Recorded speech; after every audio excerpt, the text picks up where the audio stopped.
இந்த வருஷம் நீட் வருதா, காதில் இருக்கிறத, மூக்கில் இருக்கிறத, கழுத்தில் இருக்கிறத, ஜீன்ஸ் பேண்ட்டை அல்லது கை வச்ச சட்டையை, ஆண் மாணவர்கள் முழுக்கை சட்டையை மடிச்சு விட்டு போனா அதெல்லாம் எடுத்து வெட்டி துண்டாக்கி, அதாவது உள்ள நுழையும் போதே ஒரு மிக கர்ண கொடூரமான ஒரு மன அழுத்தத்தை மாணவர்களுக்கு தருகிற தேர்வாக நுழைவுத் தேர்வு இருக்கு.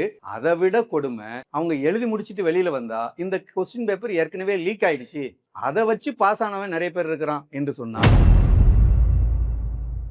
இந்த மோடி அரசின் அதிகார பசிக்கு மாணவர்கள் பலியாகி கொண்டிருக்க கூடாது என்கிற கவலையிலிருந்து தான் நீட் தேர்வை ரத்து செய்ய வேண்டும் என்று சொல்லுகிறார். இதுவரையிலும் இந்தியாவில் 92 பேர் இந்த நீட் தேர்வு காரணமாக தற்கொலை செய்து கொண்டிருக்கக்கூடிய நிகழ்வுகள் இதில் நடந்திருக்கு. 92 மரணம் 10 ஆண்டுகளில் என்பது எளிதான எண்ணிக்கை அல்ல, சாதாரண எண்ணிக்கை அல்ல. இங்கு இறப்பு மட்டுமல்ல பிரச்சனை, கல்வி வியாபாரத்தினால் இந்த 92 பேர் இறந்து போயிருக்கிறார்கள் என்பதும் பார்க்கணும். வணக்கம்.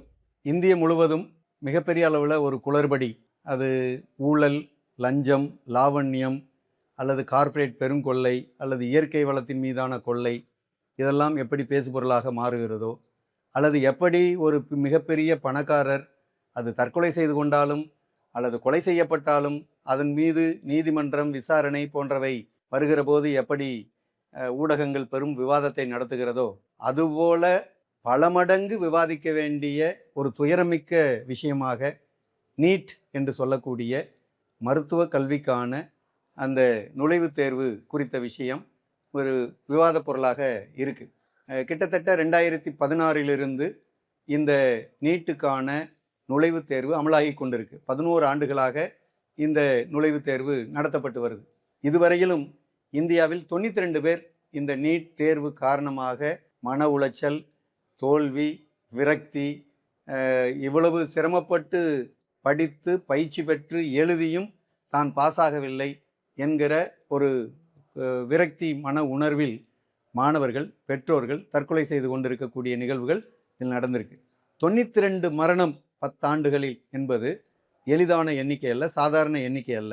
மோடி ஆட்சி இந்தியாவில் திணித்திருக்கக்கூடிய மிக மோசமான இந்த கல்விக் கொள்கை, இந்த மருத்துவ கல்வி சார்ந்த நுழைவுத் தேர்வு விஷயம் மாணவர்களை, பெற்றோர்களை மிகப்பெரிய மன அழுத்தத்திற்கு ஆளாக்கி கொண்டிருக்கிறது என்பதை மோடி ஒருபோதும் உணர்வதில்லை. மோடியின் தலைமையில் செயல்பட்டு கொண்டிருக்கிற அமைச்சரவை அதை உணர்வதில்லை. குறிப்பாக இந்த மருத்துவ கல்விக்கு, கல்வித்துறைக்கு பொறுப்பாக இருக்கக்கூடிய தர்மேந்திர பிரதான் என்று சொல்லக்கூடிய அந்த துறை அமைச்சர் இதை பற்றியெல்லாம் கொஞ்சம் கூட கவலைப்படாத ஒரு மனிதராக இருக்கிறார். அவர் மாண்புமிகு அமைச்சர், ஆனால் குறைந்தபட்ச மாண்பமை அவரிடத்தில் எந்த இடத்திலும் இல்லை. இந்த கல்வித்துறை சார்ந்த விஷயங்கள் இல்லை. 92 பேர் இறந்திருக்கிறாங்க. என்ன காரணம்? இங்கு இறப்பு மட்டுமல்ல பிரச்சனை, கல்வி வியாபாரத்தினால் இந்த 92 பேர் இறந்து போயிருக்கிறார்கள் என்பதும் பார்க்கணும். அப்போ சாதாரண மாணவர்கள் பாஸ் ஆகி போயிருக்காங்களே, எப்படி பாஸ் ஆனாங்க என்றால் விதிவிலக்குகளை அல்லது மாணவர்களினுடைய கடுமையான முயற்சியை நான் குறை சொல்லவில்லை. மாணவர்கள் முயற்சி செய்கிறார்கள். அந்த முயற்சி என்பது கல்வி வியாபாரத்தால் வடிகட்டப்படுகிறது என்பதுதான் இங்கே இருக்கிற பெரிய பிரச்சனை. அதை விட மிகப்பெரிய பிரச்சனை, இந்த காலத்தில் இந்த 11 ஆண்டு கால நீட் நுழைவுத் தேர்வில் எத்தனை மாணவர்கள் பின்தங்கிய சமூக பின்புலத்திலிருந்து வந்திருக்கக்கூடிய மாணவர்கள் இதில் தேர்ச்சி பெற்றிருக்கிறார்கள் என்று பார்த்தால், கடந்த காலத்தை விட தமிழ்நாட்டினுடைய புள்ளி விவரத்தில் கடந்த 2016க்கு முன்னாடி பாஸான மாணவருடைய எண்ணிக்கையோடு ஒப்பிட்டால் இந்த 11 ஆண்டுகளில் கிடைத்திருக்கக்கூடிய தேர்ச்சி விகிதம் சாதாரண ஏழை நடுத்தர மாணவர்கள் எண்ணிக்கையில் குறைவாக தான் இருக்கிறது. எனவேதான் இந்த நீட் தேர்வு பணக்காரர்களுக்கானது, வசதியானவர்களுக்கானது, பணம் இருப்பவர்களுக்கானது என்பதை நாம் சொல்லுகிறோம். இந்த நீட் தேர்வில் யார் பாஸ் ஆகுறாங்க? கோட்டாவில், ராஜஸ்தானில் பயிற்சி மையம் வச்சு செயல்படக்கூடிய அந்த இடத்துலேருந்து பாஸ் ஆகுறாங்க. பீகாரில் பாஸ் ஆகுறாங்க. வேறு எங்கெல்லாம் இந்த நிபுணர்கள் வேறு முக்கியத்துவம் வாய்ந்த பயிற்சி மையங்களை நடத்துகிறாங்களோ அங்கே பாஸ் ஆகுறாங்க. அப்படின்னா அந்த பயிற்சி மையங்களில் இன்னும் சொல்லப்போனால் இதில் ரெண்டுமே இருந்திருக்கு. பாஸ் ஆகிற விகிதமும் அதிகமாக இருக்குது. கோட்டாவில், ராஜஸ்தானில் இருக்கக்கூடிய கோட்டாங்கிற இடத்துல இந்த 92 மாணவர்கள் இறந்திருக்கக்கூடிய சூசைடில் 40 பேர் அங்கே தான் சூசைட் பண்ணியிருக்கிறாங்க. தமிழ்நாட்டில் ஏகப்பட்ட நீட் கோச்சிங் மையங்கள் இருக்குது. பீகாரில் ஏகப்பட்ட நீட் கோச்சிங் மையங்கள் இருக்குது. இங்கெல்லாம் மாணவர்களுடைய இறப்பு விகிதமும் அதிகமாக தான் இருக்குது. பீகாரில் 30, தமிழ்நாட்டில் 21 என்று நாம் பார்க்க முடியும். அப்படின்னா இந்த தேர்வு முறை குறிப்பாக என்டிஏ என்று சொல்லக்கூடிய நேஷனல் டெஸ்ட் ஏஜென்சி என்கிற இந்த என்டிஏ மிகப்பெரிய ஒரு முறைகேடுகளை செய்து வருகிறது என்பது நமக்கு தெரியுது. இது ஒரு தனியார் ஏஜென்சி. இந்த தனியார் ஏஜென்சி அரசு நுழைவுத் தேர்வுக்கு, அரசு கல்லூரி மாணவர் சேர்க்கைக்கான நுழைவுத் தேர்வுக்கு நடத்துகிற தேவையாக வருது. நீங்கள் மருத்துவக் கல்வி நுழைவுத் தேர்வை மருத்துவக் கல்லூரி நிர்வாகங்களால் செய்ய முடியாது, அது தோற்று போயிடுச்சுன்னு முடிவுக்கு வந்ததுனால என்டிஏக்கு கொடுக்குறீங்கன்னா, என்டிஏ மூலமாக 92 பேர் இறந்து போயிருக்கிறாங்க. என்டிஏ மூலமாக கொஸ்டின் பேப்பர் தொடர்ந்து லீக் ஆகுது. ஒரு முறை இல்லை, 2 முறை இல்லை, 11 ஆண்டுகளில் எப்படியும் ஒரு 4-5 முறை கொஸ்டின் பேப்பர் கசிவு ஏற்பட்டு அதன் மூலம் ஃப்ராடு நடந்திருக்கு அப்படிங்கிறது வெளிப்பட்டிருக்கு. அப்படின்னா அதற்கு பொறுப்பாக இருக்கக்கூடிய அமைச்சர் ராஜினாமா செய்யணுமா இல்லையா? அதை தான் இன்னைக்கு மார்க்சிஸ்ட் கட்சி வலியுறுத்துது. இந்த வருஷம் நீட் வருதா, காதில் இருக்கிறத, மூக்கில் இருக்கிறத, கழுத்தில் இருக்கிறத, ஜீன்ஸ் பேண்ட்டை அல்லது கை வச்ச சட்டையை, பெண்கள் ஸ்லீவ்லெஸ் ஷர்ட் போட்டு போகணுங்கிறத, அல்லது ஆண் மாணவர்கள் கையை முழுக்கை சட்டையை மடித்து விட்டு போனால் அதெல்லாம் எடுத்து வெட்டி துண்டாக்கி, அதாவது உள்ள நுழையும் போதே ஒரு மிக கர்ண கொடூரமான ஒரு மன அழுத்தத்தை மாணவர்களுக்கு தருகிற தேர்வாக நுழைவுத் தேர்வு இருக்கு. அதை விட கொடுமை, அவங்க எழுதி முடிச்சுட்டு வெளியில வந்தா இந்த கொஸ்டின் பேப்பர் ஏற்கனவே லீக் ஆயிடுச்சு, அதை வச்சு பாஸ் ஆனவன் நிறைய பேர் இருக்கிறான் என்று சொன்னால் மாணவர்களுக்கு மன அழுத்தம் அதிகமாகுமா இல்லையா? அப்ப இந்த நீட் நுழைவுத் தேர்வு, இதை நடத்தக்கூடிய என்டிஏ என்று சொல்லக்கூடிய தேசிய தேர்வு முகமை மிகப்பெரிய அளவில் ஒரு தவறை செய்து கொண்டிருக்கிறது, முறைகேடை செய்து கொண்டிருக்கிறது. ஊழல் குற்றச்சாட்டு எவ்வளவு முக்கியமானதோ அது போன்ற ஒரு முக்கியமான குற்றச்சாட்டுக்கு ஆளாகக்கூடிய துறையாக இந்த தேசிய தேர்வு முகமை இருக்கிறது.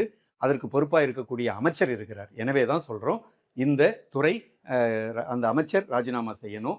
இந்த தேசிய தேர்வு முகமையை சார்ந்த அதிகாரிகள் மீது விசாரணை வைத்து கைது செய்யணும், நடவடிக்கை எடுக்கணும். பாருங்க, மாணவர்கள் ஏற்கனவே எழுதின தேர்வு மன உளைச்சலோடு போய் எழுதியிருக்கிறாங்க. 2வது, அது கொஸ்டின் பேப்பர் லீக் ஆகிடுச்சின்னு சொல்லி மன வருத்தத்தில் இருக்கிறாங்க. 3வது, மீண்டும் ஒரு தேர்வை எழுத வேண்டும் என்கிற கட்டாயத்துக்கு ஆளாயிருக்கிறாங்க. இதெல்லாம் ஒரு எப்படி சிறையில் அடைத்து துன்புறுத்துகிறோமோ அதுபோல தேர்வுக்கு படி படி படி படி என்று மாணவர்களை சிறையில் அடைத்து துன்புறுத்துகிறோம். இந்த துன்புறுத்தல் நடவடிக்கைக்கு காரணமான அமைச்சர் பொறுப்பேற்கணுமா இல்லையா? ரயில் கவிழ்ந்துருது, அதுக்கு நிர்வாகம் சரியில்லை, நிர்வாகத்தை தலைமை தாங்கக்கூடிய அமைச்சர் சரியில்லை, எனவே ராஜினாமா செய்யணும்னு கோரிக்கை வருது. 92 பேர் 11 வருடத்தில் இறந்துருக்கிறாங்க. 3-4 இடத்திலிருந்து தொடர்ந்து முறைகேடு நடக்குது. தொடர்ச்சியாக நீட்டு கேள்வித்தாள் வெளியாகுது, தேர்வுக்கு முன்னாடியே வெளியாகுது.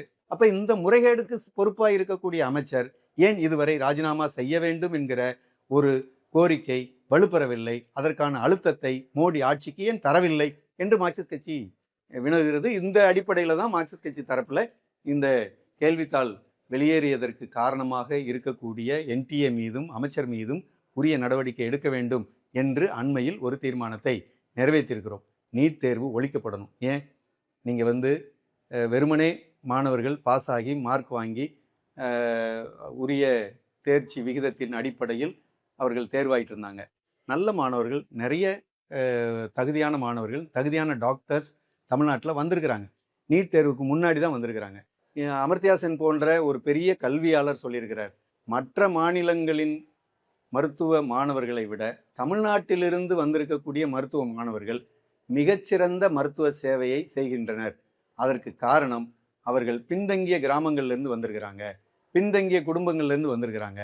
அவங்க தேர்ச்சி விகிதத்திலும் முன்னேறி இருக்கிறாங்க, மருத்துவ கல்வி அறிவிலும் முன்னேறி இருக்கிறாங்க. அவர்களால் எளிதில் நோயாளிகளை தொட்டு சிகிச்சை அளிக்க முடிகிறது. மற்றவர்களைப் போல் இல்லை என்ற ஒரு விஷயத்தை அமர்த்தியா சென் கடந்த காலத்தில் குறிப்பிட்டிருக்கிறார். அமர்த்தியா சென் போன்ற அறிவாளிகளின் பேச்சை கூட கேட்காத ஒரு அரசாக மோடி அரசு இருக்கு. அப்படின்னா இந்த அரசு எந்த அளவுக்கு இருமாப்போடு செயல்பட்டு கொண்டிருக்கிறது, எந்த அளவுக்கு இருமாப்போடு மாணவர்களை வதைக்க வேண்டும் என்கிற நோக்கத்தில் செயல்பட்டு கொண்டிருக்கிறது என்பதுதான் மார்க்சிஸ்ட் கட்சி முன்வைக்கக்கூடிய குற்றச்சாட்டு. அந்த அடிப்படையில் நீட் தேர்வு ஒழிக்கப்பட வேண்டும். அது வணிகத்திற்காக, பயிற்சிக்காக, கொள்ளை லாபத்திற்காக, மாணவர்களிடமிருந்து பணத்தை பறிப்பதற்காக, பெற்றோர்களை ஓட்டாண்டிகள் ஆக்குவதற்காக உருவாக்கப்பட்டிருக்கிற ஒரு வடிவம். இந்த வடிவம் இந்தியாவில் இருக்கக்கூடாது. ஏற்கனவே இருந்த வடிவத்தை விட நல்ல வடிவமாக இருந்தால் பரவாயில்லை. ஏற்கனவே இருந்த வடிவம் உண்மையிலேயே மாணவர்களுக்கு ஒரு சரியான வழிகாட்டுதலை கொடுத்திருக்கிறது. இந்த மோடி அரசின் அதிகார பசிக்கு மாணவர்கள் பலியாகி கொண்டிருக்கக்கூடாது என்கிற கவலையிலிருந்து தான் நீட் தேர்வை ரத்து செய்ய வேண்டும் என்று சொல்லுகிறோம். தமிழ்நாட்டினுடைய அரசு, தமிழ்நாட்டில் இது மிக நீண்ட விவாதமாக வந்திருக்கிறது. கடந்த கால ஆட்சி இது குறித்து பேசியிருக்கிறார்கள், தீர்மானம் நிறைவேற்றியிருக்கிறார்கள். ஆனால் அமலுக்கு வரவில்லை. தமிழ்நாட்டுக்கு விதிவிலக்கு ஒன்றிய அரசு தரவில்லை. இப்போதும் தமிழ்நாட்டினுடைய முதலமைச்சர் மோடி பிரதமர் அவர்களை சந்தித்திருக்கிறார். இந்த கோரிக்கை வைக்கவில்லை. தமிழ்நாடு அரசு அழுத்தமாக மாணவர்களின் நலனில் அக்கறை கொண்டு இந்த மாதிரியான கோரிக்கைகளையும் ஒன்றிய ஆட்சியாளர்களிடத்தில் வைக்க வேண்டும், அழுத்தம் தர வேண்டும். அது தமிழ்நாட்டு மக்களுக்கான நலன் தரக்கூடியதாக அது இருக்கும், மாணவர் நலம் காக்கக்கூடியதாக அது இருக்கும். இந்திய அளவில் இந்த தேர்வுகளில் வாடிக்கொண்டிருக்கிற, பலியாகி கொண்டிருக்கிற குடும்பங்களுக்கு ஒரு நிவாரணத்தை தரக்கூடியதாக இருக்கும். எனவே நீட் தேர்வை ரத்து செய்ய வேண்டும். இதற்கு இந்த முறைகேடுகளுக்கெல்லாம் காரணமாக இருக்கக்கூடிய ஒன்றிய அமைச்சர் தர்மேந்திர பிரதான் தன்னுடைய பொறுப்பிலிருந்து விலக வேண்டும் என்பதை அழுத்தமாக சொல்கிறோம். நன்றி.